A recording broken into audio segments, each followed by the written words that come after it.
Hello, welcome to today's presentation, Keeping Mobile Device App Permissions in Check. This presentation is made possible through the partnership of your local library, the Wyoming Cybersecurity Action Network Committee, and our sponsor organizations. So what are mobile app permissions? Today's mobile devices provide a wide array of capabilities. They can determine your location. They can help count steps. They can help monitor your heart rate. They can manage your contact information. They can make phone calls, send and receive data, and many, many other capabilities. App permissions control which of the device resources and capabilities apps can use. Why is this important? Well, if an app has inappropriate permissions, it could allow it to steal your personal information, track and report your location without your knowledge, could steal contact information. It could activate the camera or microphone to monitor you without your knowledge. As an example, a Philadelphia school district once monitored students at home by remotely activating the cameras in the school provided laptops. So, how do you decide which permissions are appropriate? The important thing to know is that this is determined by the function of the apps. You need to think about what the app is doing, what it's supposed to be doing, and most importantly, what it's not supposed to be doing. If a permission supports something that the app should not be doing, that permission is most likely inappropriate. So let's look at an example of potential appropriate and inappropriate permissions. Let's consider a messaging app. Now, what's the function of a messaging app? Well, it exists to send and receive messages. So appropriate permissions would include the ability to use the network or to use the phone to transmit information and to access your contacts, because this is part and parcel of what a messaging app needs to do. However, an example of inappropriate permissions might be your location or body sensor information. These permissions allow the app to access information which really is not part of its job of sending and receiving messages. So this is really common sense. So again, you need to take a look at the app, think about what the app is supposed to be doing, and look at their permissions. And if something doesn't match up, that's when the red flag should go up. So how do you control app permissions? Well, the best way to do it is to check the app permissions before you install the app.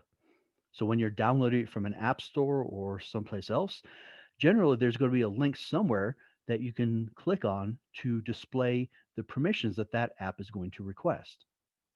Now, be aware that you might need to look around a little bit and it may be a little bit difficult to find. You may have to click through two or three screens to get to this information. Now, it's true that app permissions can be modified after the app is installed.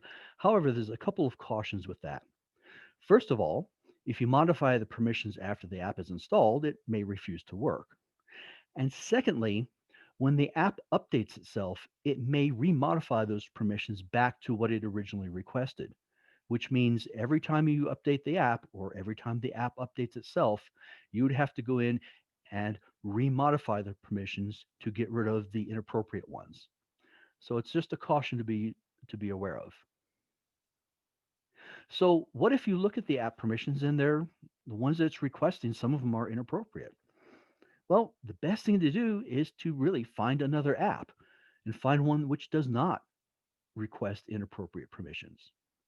There's a wide selection of apps that are available, and you're almost assured that if you're looking for an app to do a certain functionality, there's another one that will provide that functionality without using inappropriate permissions. I'll give you a real life example that I encountered. I purchased a remote oven thermometer, and it came with an app that allowed you to monitor the food in the oven on your phone, which was great. However, when I researched the app permissions, it was asking for a lot of permissions that were really inappropriate and then I didn't feel comfortable with. So I did a little bit of searching and I found a very similar app that functions the same. It works with it, but yet it does not require the inappropriate permissions. So the lesson learned there is that the recommended app may not always be the best one to use. So determining which permissions may be appropriate or inappropriate is rather straightforward. However, it can be a little bit tricky at times. So here's some helpful hints to help you with that process. Keep in mind that apps which allow sharing of data, for instance, game scores or multiplayer games, may require access to your contacts. Single player games generally should not need network access. They should be able to run independently on your device. Most apps will require access to the device storage to be able to store program files, images, and things like that. Be aware that apps that have ads within them or which offer in app purchases will request network access. That's so that they can download the ads to display to you or to support the ability to buy things within the app. You need to look at that and decide, is that something you want to do? Your alternatives would be to either find a new app or, in the case of in app ads, the author may offer a paid version of the app that once you pay it, it will no longer need network access because it will not be showing ads.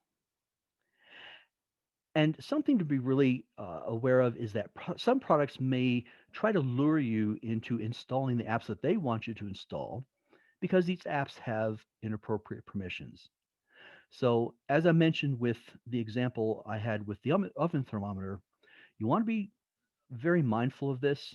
And again, you can generally find another app to do the job if you look. So, we've discovered and discussed why it's important to manage the app permissions. So, here's a summary of the process. First and foremost, think about what permissions make sense for the app in question. Again, this is based on what the app is supposed to be doing and what it's not supposed to be doing. So, based on that, you want to make sure you only allow or accept permissions which make sense given the function that the app is supposed to be performing. And as we discussed, don't be afraid to try to use a different app other than the one that may be recommended for you. Again, there are millions of apps out there, and it's very easy to find one that provides similar functionality without requesting inappropriate permissions. And finally, something that's very, very important to keep in mind, remember, you don't always need the app. You may have come across an app that you can't find a different version of. It's requesting inappropriate permissions. Don't be afraid to just say no. Don't install the app. There's generally not anything that is so important that you absolutely have to have that one app. So, for some additional information, here are some links. The first four links provide additional information about checking app permissions, and they provide some detailed step-by-step guides for checking permissions on iPhone, iOS devices, and Android devices. The last link provides some additional background information on some school districts that were doing some monitoring of students without their knowledge.